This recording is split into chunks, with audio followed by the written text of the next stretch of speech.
Weekend पर एक ही building में काम करने वाले कोवर्कर्स एक लिफ्ट में फंस जाते हैं। अब इन्हें बचाने वाला 2-3 दिन तक कोई भी आने नहीं वाला था। कहानी में ट्विस्ट तब आता है जब इनके फंसने के पीछे भी एक राज दफन था। हेलो फ्रेंड्स, आज मैं आपको डाउन एक हॉलीवुड की थ्रिलर मूवी एक्सप्लेन करने वाला हूँ। इसमें बहुत अच्छे ट्विस्ट आते हैं और एंडिंग भी बहुत अच्छी है, तो अंत तक इस वीडियो को जरूर देखिएगा। अगर आपको वीडियो अच्छा लगता है तो प्लीज इसे लाइक और कमेंट जरूर कर दीजिए। अब बिना किसी देरी के एक्सप्लेनेशन स्टार्ट करते हैं। मूवी स्टार्ट होती है और हम हमारी मेन कैरेक्टर जेनिफर को ऑफिस में काम करता हुआ देखते हैं। आज बहुत ही लेट हो चुका था, उसके साथ ऑफिस में कोई भी नहीं था, पर फिर भी वो काम कर रही थी। थोड़े दिनों पहले उसके फियांसे के साथ उसका झगड़ा हो गया था, इस वजह से उन्होंने ब्रेकअप कर लिया था। पर वीकेंड पर जाकर वो उसे सरप्राइज करने वाली थी। इसके बारे में वो एक ईमेल लिखती है, पर इसे सेंड नहीं करती क्योंकि ये एक सरप्राइज था। नेक्स्ट सीन में हम हमारा और एक मेन कैरेक्टर देखते हैं जिसका नाम है गाय। ये भी यहाँ से निकलने के लिए रेडी हो रहा था। ये दोनों अलग अलग फ्लोर पर एक ही लिफ्ट में चढ़े। गाय जेनिफर से मिलते उसे कंफर्टेबल फील कराने के लिए जोक्स वगैरह करना स्टार्ट कर देता है। लिफ्ट में ड्राइंग बनी थी, गाय ने जेनिफर को ड्राइंग दिखाई, तभी अचानक से लिफ्ट बंद हो जाती है। लिफ्ट में इलेक्ट्रिसिटी थी पर फिर भी कोई भी बटन काम नहीं कर रहा था। इन्होंने अलार्म वगैरह दबाने की कोशिश की पर कुछ भी वर्क नहीं कर रहा था। लिफ्ट में जेनिफर ने कैमरे को नोटिस किया। कैमरे में वो वेव वगैरह करते हैं पर दूसरी साइड पर कोई भी नहीं था। ये फोन कर कर किसी की हेल्प मांग सकते थे पर रेंज भी नहीं आ रही थी। अब इस लिफ्ट में ये 5 दिनों के लिए ट्रैप्ड है। फ्राइडे, सैटरडे, संडे और 2 दिन की छुट्टी थी। गाय ने जेनिफर को कहा कि मैंने अभी अभी इस बिल्डिंग में जॉब ज्वाइन किया है, उसे इस लिफ्ट के बारे में ज़्यादा कुछ भी पता नहीं है। जेनिफर ने कहा कि कभी कभी ये लिफ्ट आवाज़ करती थी, शायद इसी वजह से स्टक हो गई है। गाय को अचानक से आइडिया आया कि लिफ्ट के ऊपर से ये एग्जिट हो सकते हैं। हर लिफ्ट में एग्जिट होने के लिए कुछ ना कुछ तो होता है। उसने खुद खोलने की कोशिश की पर उसकी इतनी हाइट नहीं थी। फिर वो झुककर जेनिफर को ऊपर की सीलिंग चेक करने के लिए कहता है। जेनिफर के चेक करने के बाद भी ओपन नहीं हो रहा था। इन्होंने बहुत ट्राई किया पर कुछ भी नहीं हुआ। 1 घंटा बीत गया और जेनिफर रियलाइज करती है कि अब उसकी फ्लाइट उसने मिस कर दी है। वो गुस्सा हो गई और सारी चीज़ों को गालियाँ देने लग गई। उसे प्यास लगी थी तो गाय ने उसे अपनी बोतल दी। जेनिफर उसका पानी पीने से मना कर दिया पर गाय ने कहा, हमारे पास एक तो ये पानी है, दूसरी वाइन की बोतल, अब तुम डिसाइड करो। वो मजाक में कहता है, वाइन की बोतल ओपन करने के लिए मेरे पास ओपनर भी है। जेनिफर ने भी अपनी पर्स से निकाल कर उसे एक ओपनर दिखाया। इस पर ये दोनों बहुत हंसते हैं। उसने फिर पानी पी लिया था। वो गाय को एज ए जेस्चर एक चॉकलेट दे दिया। उसने कहा, अब हमें सारी चीज़ें एकदम तोल माप कर यूज़ करनी चाहिए। हम यहाँ पर शायद 5 दिनों के लिए फंसे रह सकते हैं। अब इसके बाद और 4 घंटे बीत गए थे। उसे पी करना था पर गाय के सामने इस तरीके से टॉयलेट करना है उसे अजीब लगता है। गाय ने फिर उसे एक बोतल दी, कहा कि एक नेचुरल चीज़ है, इसमें कोई भी शर्म करने की ज़रूरत नहीं है। वो उसे मुड़ने के लिए कहती है और फिर टॉयलेट कर लेती है। उसने अब रियलिटी को एक्सेप्ट कर लिया था कि अब ये यहाँ फंसे रहेंगे। लिफ्ट में जो ड्राइंग बनी थी उसी ड्राइंग को कंप्लीट कर लेती है। जेनिफर गाय से पूछती है, क्या तुम्हारी कोई भी गर्लफ्रेंड वगैरह नहीं, जो तुम अगर घर पर ना हो तो पुलिस को कॉल कर कर तुम्हारे बारे में पता करेगी? मैट कहता है कि ऐसा कोई भी नहीं है। जेनिफर ने भी अपने फियांसे के बारे में उसे कहा। उसे सरप्राइज देने वाली थी तो फियांसे को भी उसके आने के बारे में कुछ भी पता नहीं था। ये दोनों रियलाइज करते हैं कि वो कितने सेम हैं। गाय ने फिर वाइन की बोतल खोल ली। टाइम पास करने के लिए दोनों एक दूसरे की ड्राइंग बनाने लगते हैं। गाय ने जेनिफर की बहुत ही अच्छे से ड्राइंग बनाई थी पर जेनिफर उसकी एक फनी सी ड्राइंग बनाती है। जेनिफर को इसके लिए बुरा लगा और वो कहती है, तुमने मेरी जो पिक्चर बनाई इसे मैं मेरी प्रोफाइल पिक्चर रखूंगी। बातें करते करते खाने पर डिस्कस करने लग गए। दोनों भूखे थे तो जेनिफर ने कहा कि सब्जेक्ट हम चेंज करते हैं। अलग अलग टॉपिक पर डिस्कस करते हुए एक दूसरे के पार्टनर के साथ क्रेजी स्टोरी बताने लग जाते हैं। जेनिफर कहती है कि एक बार मैं मेरे बॉयफ्रेंड के साथ लाइब्रेरी में इंटीमेट हुई थी। मैट पहले तो बहुत ही शर्मा रहा था पर बाद में वो कहता है कि मेरी एक कोवर्कर थी, हम एक बार ड्राइव पर गए थे, वहीं पर इंटीमेट हुए थे। ये सब बताते हुए उसे जेनिफर के लिए फीलिंग्स आ गई। जेनिफर को भी इससे कोई भी प्रॉब्लम नहीं था। फिर ये दोनों यहीं पर इंटीमेट हो जाते हैं। इंटीमेट होने के बाद गाय ने जेनिफर से कहा कि तुम्हारे प्यार में पड़ सकता हूँ। ये बात जेनिफर को बहुत ही अजीब लगी। उसे कहती कि हमारे बीच में जो भी हुआ इसके बारे में हम भूल जाएंगे। वो अपने फियांसे से बहुत प्यार करती थी, उसके पास वापस जाना चाहती थी। गाय को इस बात ने बहुत हर्ट कर दिया। वो कहता है, मुझे लगा था कि हम दोनों में एक कनेक्शन है, क्या तुम्हें कुछ भी फील नहीं हुआ? जेनिफर ने कहा कि ऐसा कुछ भी नहीं है, वो उसके फियांसे के साथ बहुत सालों से थी, तो उनमें एक अंडरस्टैंडिंग थी। जेनिफर की ये सब बातें सुनकर एक बंद लिफ्ट में होने के बावजूद एक दूसरे से बहुत ही दूर है, ये सारा गाय महसूस करता है। उसकी आंख में आंसू आ गए थे। जेनिफर उसे कहती है हम एक दूसरे को सही तरीके से जानते भी नहीं। अचानक से गाय का बिहेवियर चेंज हो गया। वो अपने मोबाइल में उसे सीसीटीवी फुटेज दिखाता है। कहता है कि मैं रोज तुम्हें देखता हूँ, तुम जब काम पर आती हो, काम से जाती हो, हर रोज मैं तुम्हें ही देखता रहता हूँ। वो एक्चुअल में इसी बिल्डिंग में सिक्योरिटी गार्ड है। उसने पहले जेनिफर को झूठ कहा था, इसी बिल्डिंग में अकाउंटेंट है। उसने कन्विंस किया कि सब कुछ मैंने प्लान किया था। वो जेनिफर के साथ एक दूसरे को जानने के लिए चांस चाहता था। वो चाहता था कि जेनिफर उसे पहचाने, इसी वजह से उसने सब कुछ किया था।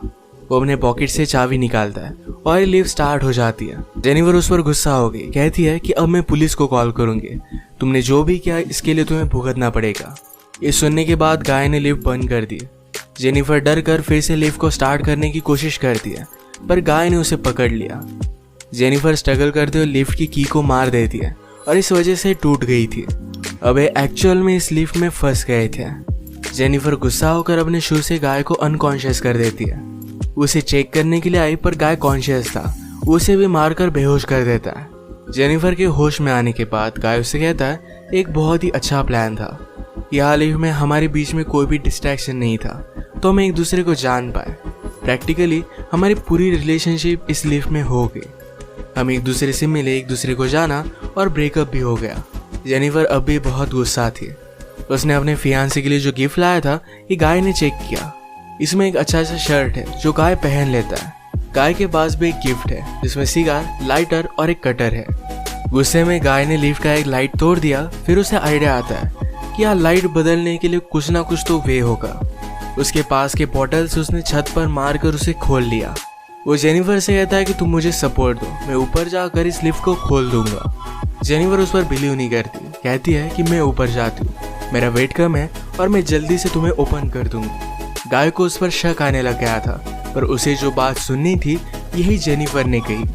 वो कहती कि हमने एक साथ इतना सारा टाइम स्पेंड किया, मैं तुम्हें धोखा क्यों दूंगी। गाय भी फिर उसे हेल्प करने के लिए मान जाता है और जेनिफर ऊपर आ गई। ऊपर आने के बाद जेनिफर ने उसे धोखा दे दिया।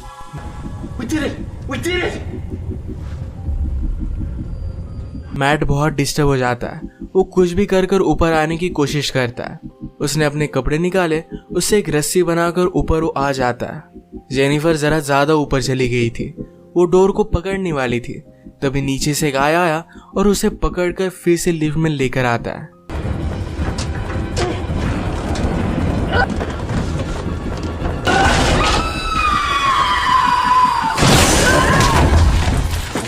ये दोनों इससे इंजोर हो गए थे। गाय अनकॉन्शियस हो गया और जेनिफर होश में आ गई। लिफ्ट तेज नहीं थी, तो उसने यहाँ पर फायर अलार्म को नोटिस किया। गाय के गिफ्ट में से उसने लाइटर निकालकर थोड़ी सी आग बनाने की कोशिश की। गाय को होश आने के बाद वो कहता है ये सब वर्क नहीं करेगा, हमें बचाने के लिए कोई भी आने नहीं वाला। जेनिफर जल्दी से उसे मारकर उसके हाथ पैर बांध देती है। वो कहती कि हम यहाँ से जल्द से निकल जाएंगे, पर तुम्हें सब कुछ अभी के अभी कन्फेस करना पड़ेगा, वो बाद में कोर्ट में झूठी साबित नहीं हो सकती। तो मैट को उसने कहा तुम सब कुछ अब कन्फेस कर दो। अगर गाय ने ऐसा नहीं किया तो जेनिफर उसे बहुत ही बुरी तरीके से हर्ट करने वाली थी। गाय फिर सारी चीजें कन्फेस कर देता है। जेनिफर फाइनली उससे पूछती है तुमने ये सब किया क्यों। गाय कहता है कि मैं हर रोज तुम्हें देखता था, तुम बहुत ही ब्यूटीफुल थी, पर मैं एक सिक्योरिटी गार्ड हूँ, इस वजह से मैं कभी भी तुम्हें अप्रोच नहीं कर पाता। मैं हमेशा से सिक्योरिटी गार्ड नहीं था, मैं एक्चुअल में एक अकाउंटेंट था और बहुत सारे पैसे कमाता था। जो स्टोरी मैंने तुम्हें बताई थी कि कार में मेरी कोवर्कर के साथ में इंटीमेट हो रहा था, तभी उसका एक्सीडेंट हो गया। उस पर चार्जेस लगे, पर गाय के पास बहुत सारे पैसे थे, तो 6 मंथ्स में वो बाहर आ गया। पर बाहर आने के बाद उसे कोई भी काम नहीं मिलता था। स्लोली उसकी फाइनेंशियल सिचुएशन खराब हो गई और उसे सिक्योरिटी गार्ड का काम करना पड़ा। वो जेनिफर से कहता है कि मैं फिर से मेरी ओल्ड लाइफ को महसूस करना चाहता था, इसी वजह से उसने सब कुछ प्लान किया। नेक्स्ट सीन में हम देखते हैं कि मैट के साथ काम करने वाला सिक्योरिटी गार्ड ये अपनी गर्लफ्रेंड को छत दिखाने के लिए यहाँ पर लेकर आता है। उसने तो छुट्टी ली थी, वो वापस आने नहीं वाला था, पर गर्लफ्रेंड को यहाँ लेकर आया। वो नोटिस करता है कि गाय आसपास कहीं भी नहीं है। उसने कैमरे में जेनिफर और गाय को लिफ्ट में देखा। वो जल्दी से उनकी हेल्प करने के लिए पहुंच गया। फ्रेंड आया और लिफ्ट को ओपन करने की कोशिश करता है, पर ये सिर्फ थोड़ी सी ओपन हो रही थी। वो अपनी कीज लेने के लिए वापस जाता है, तभी गाय जेनिफर पर हमला कर उसे बेहोश कर देता है। वो वापस आया और अपनी की उसने मैट को दे दी। गाय कहता है कि ऊपर आओ, मुझे हेल्प की जरूरत है। वो आधा ही अंदर आया था, तभी गाय ने लिफ्ट को चालू कर उसे मार डाला। वो लिफ्ट में उसकी बॉडी रख देता है। जेनिफर को ले जाकर अपनी गाड़ी के ट्रंक में डाल दिया। नीचे आकर उसने शावर लिया, कपड़े पहने। लॉबी में आकर अपने फ्रेंड की गर्लफ्रेंड को उसने नोटिस किया। उसके बॉयफ्रेंड के बारे में उसे पूछती है तो गाय ने कहा कि वो तो चला गया। गर्लफ्रेंड जरा सस्पिशियस होकर यहाँ से जा रही थी तो मैट उस पर भी हमला कर उसे मार डालता है।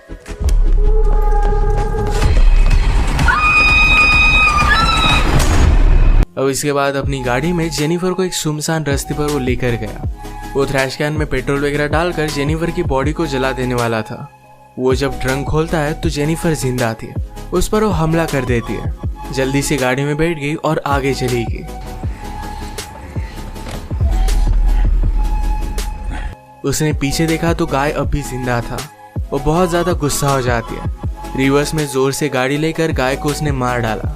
गाय को डस्टबिन में डालकर पेट्रोल छिड़क कर मार डाल दिया।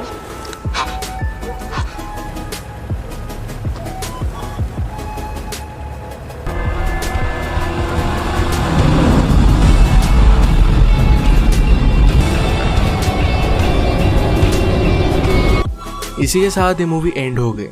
अगर आपको वीडियो अच्छा लगा तो प्लीज़ इसे लाइक और कमेंट ज़रूर कर दीजिएगा। मैं बहुत सारी मूवीज़ लेकर आता रहता हूँ, तो प्लीज़ इस चैनल को सब्सक्राइब कर दीजिए और बेल नोटिफिकेशन आइकॉन दबाना मत भूलिएगा। हम फिर से मिलेंगे और एक नई मूवी के साथ। तब तक के लिए थैंक यू और आप अपने आप का ख्याल रखिए।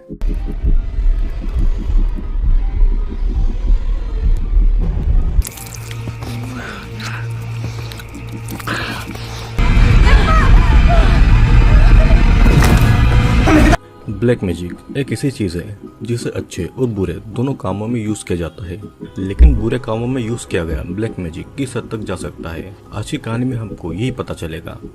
Warning, welcome to Horrorland. अगर आप पहली बार इस चैनल पर आए हैं तो चैनल को सब्सक्राइब करके जरूर जाना। मूवी की शुरुआत में हम हैन को देखते हैं जो कि अपने बचपन में एक अनाथ आश्रम में रहा करता था और इसीलिए वो अपनी वाइफ नाडिया और अपने बच्चे कैस्पी, रेनी और हेस्की के साथ में फिर से उस अनाथ आश्रम में जा रहा था। तभी उनकी कार की टक्कर किसी चीज से हो जाती है और वे लोग बाहर आकर देखते हैं तो उनको एक हिरण मिलती है, लेकिन उसके पास ही में एक लड़की भी घायल पड़ी थी। उनकी नजर उस पर नहीं जाती है और वो लोग कार से वहाँ से चले जाते हैं। अब शाम तक वे सभी अनाथ आश्रम तक आ जाते हैं। वहाँ पर हैन अपने बचपन के दोस्त ममन से मिलता है और ममन अब अनाथ आश्रम की देखभाल करता था।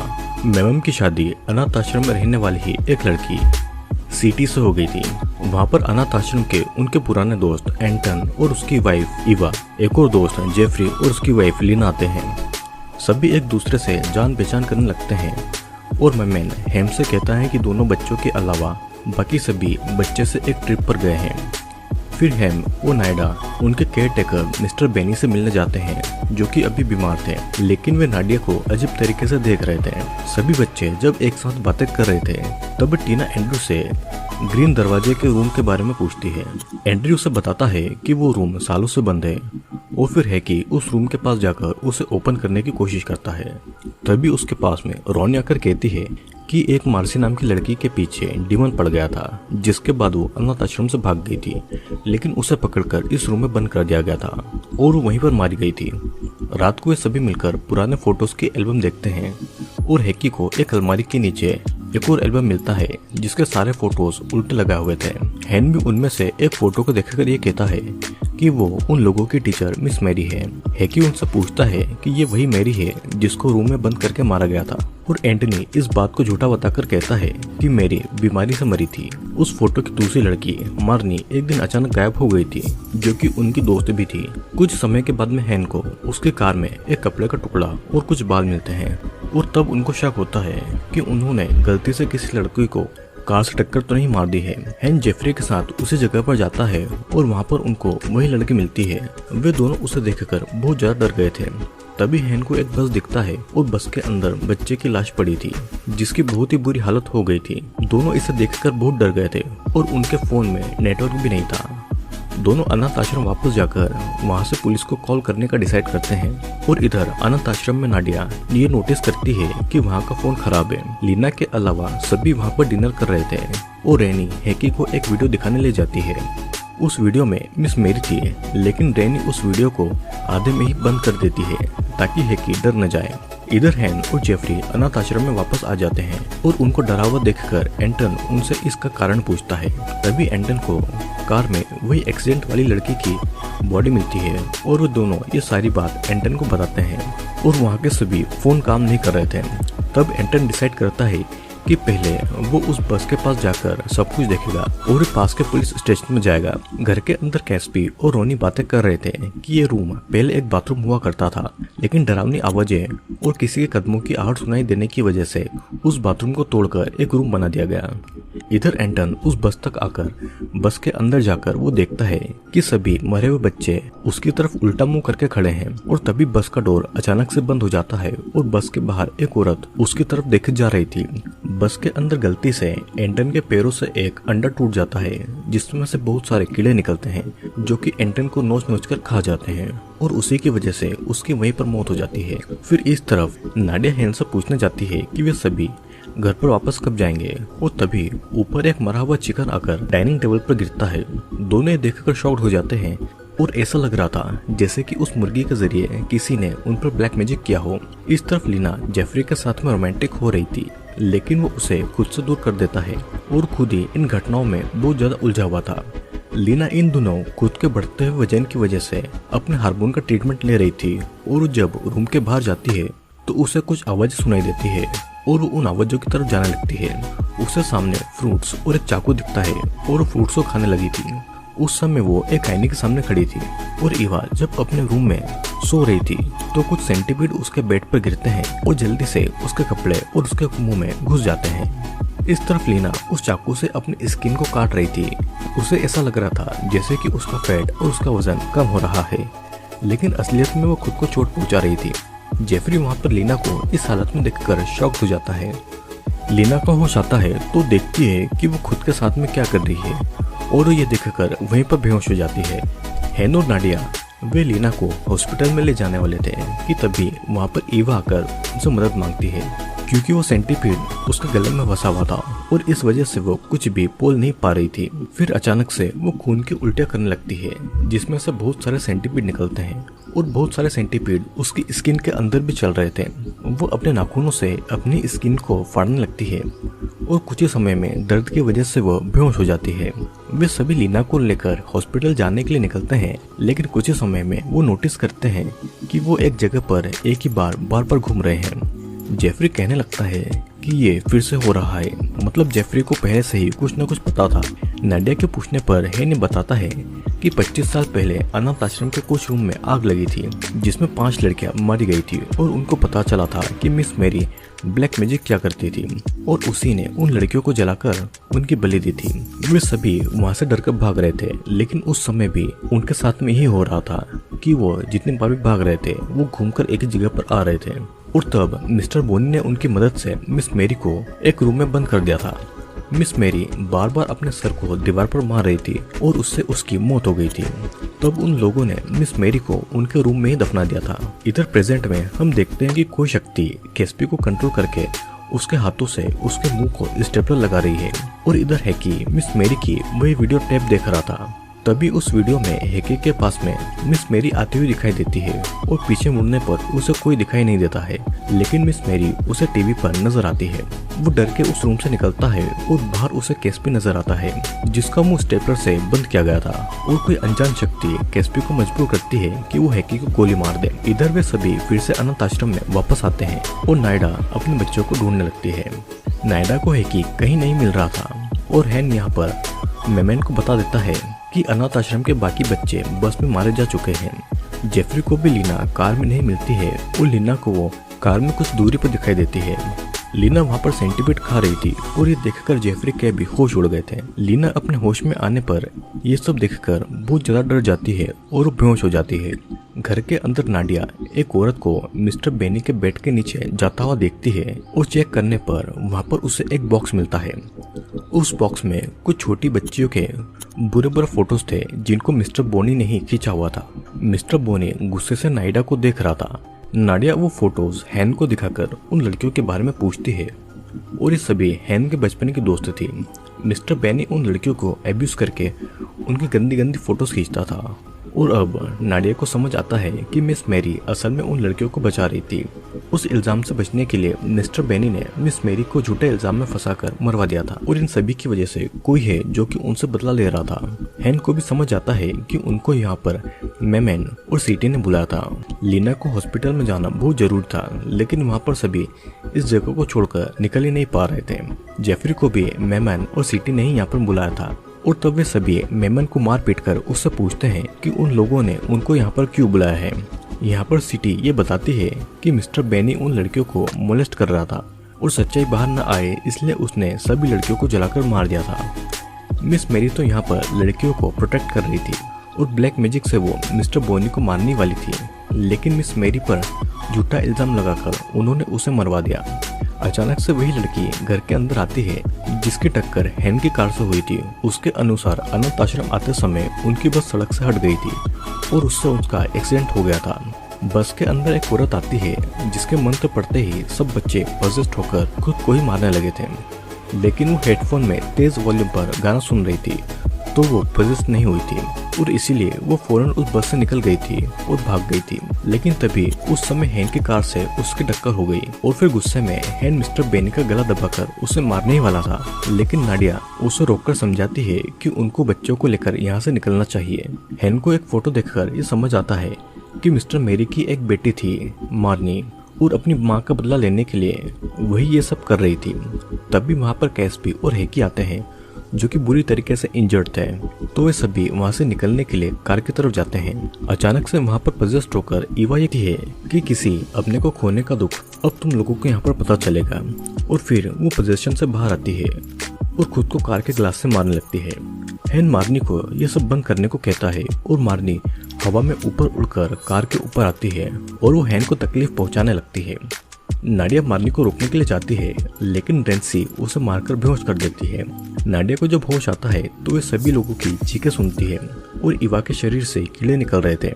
जेफरी का शरीर भी टेढ़ा मेढ़ा होकर उसकी सभी हड्डियां टूटने लगती है और एक रूम में बाकी के लोग एक जगह से हिल नहीं पा रहे थे और उनके शरीर पर उबलता हुआ गर्म पानी डाला जा रहा था जिससे कि वे सभी मर जाते हैं। नाडिया बहुत ज्यादा रोती है और वो चाह कर भी किसी की मदद नहीं कर पा रही थी। वो दूसरे रूम में देखती है कि कैस्पी और रेनी को बुरी तरीके से कोई शक्ति मार काट रही है। वो एक दूसरे कमरे में जाकर देखती है कि हैकी, हैन और मिस्टर बेनी को मारिया भी वहाँ पर आकर नाडिया को उठाकर दीवार पर मारती है। मार्नी यहाँ पर बताती है कि उसकी माँ भी मिस्टर बेनी के गंदे इरादों से उनको नहीं बचा सकती थी और सीटी भी मेरी की ही बेटी है और आज वो सब यहाँ पर मरने वाले हैं। फिर एक हथियार मिस्टर बेनी के शरीर से निकालकर सीटी नाडिया को देती है और नाडिया चाहकर भी उस हथियार से मेरी को नहीं मार पा रही थी। अपने बच्चों को बचाने के लिए मार्नी नाडिया से हैन को मारने को कहती है। हैन भी अपने बच्चों को बचाने के लिए खुद मरने के लिए राजी हो गया था। तभी हैकी सीटी पर अटैक करता है और मेरी हैकी को मारने जा रही थी कि तभी नाडिया मेरी का सर काट देती है, लेकिन वो फिर से उठकर अपने शरीर पर अपना सर लगा देती है और तभी नाडिया एक कैंडल उसकी तरफ फेंक कर उसे जिंदा जला देती है। मिस्टर बेनी उससे मदद मांग रहा था, लेकिन उसके पापों की सजा के लिए वो उसे वहीं पर छोड़कर निकल जाते हैं और मिस्टर बेनी मेरी के साथ में वहीं पर जलकर मारा गया था। अब कुछ दिनों के बाद में नाडिया जब हैकी को स्कूल में ले गई थी तो उसे अचानक मारनी दिखाई देती है और अनाथ आश्रम भी अब बिकने वाला था, लेकिन अभी भी वहाँ पर आवाजें गूंज रही थी, मतलब कि अभी भी ब्लैक मैजिक का जादू वहाँ से हटा नहीं था। दोस्तों, अनाथ आश्रम होते हैं बच्चों की हिफाजत और उनके रहने के लिए, लेकिन मिस्टर बोनी ने यहाँ पर अपनी हवस का गंदा खेल खेला। मिस मार्नी को जब इस बात का पता चला तो वो उन लड़कियों को बचाना चाहती थी, लेकिन वो मिस्टर बोनी को सजा देने के लिए उन पर ब्लैक मैजिक कर रही थी और उससे पहले ही मिस्टर बोनी ने उन लड़कियों को जिंदा जला दिया था और उसने उल्टा मिस मेरी पर ही सारा इल्जाम लगा दिया था और इसीलिए वो एंड्रयू, जेफरी और हैन के हाथों मारी गई थी। मार्नी सब कुछ देख रही थी और बदला लेने के लिए उसने फिर से उन लोगों को अनाथ आश्रम में बुलाकर उनके सामने उनकी असली सच्चाई रखी और एक एक करके सबको मारने लगी। बदले की आग में मार्नी इतनी ज्यादा पागल हो गई थी कि उसने निर्दोष बच्चों और बच्चों को भी मार डाला था। अपनी माँ से मिली हुई ब्लैक मैजिक की शक्ति उसके पास में इतनी ज्यादा थी कि वो मरकर भी जिंदा हो गई थी और इसीलिए नाडिया को फिर से नजर आ गई थी। तो दोस्तों, मैं आशा करता हूँ कि आपको ये वीडियो पसंद आया होगा। वीडियो पसंद आया हो तो चैनल को लाइक, शेयर और सब्सक्राइब जरूर करना और मैं जल्दी ही आपके लिए एक और वीडियो लेकर आने वाला हूँ।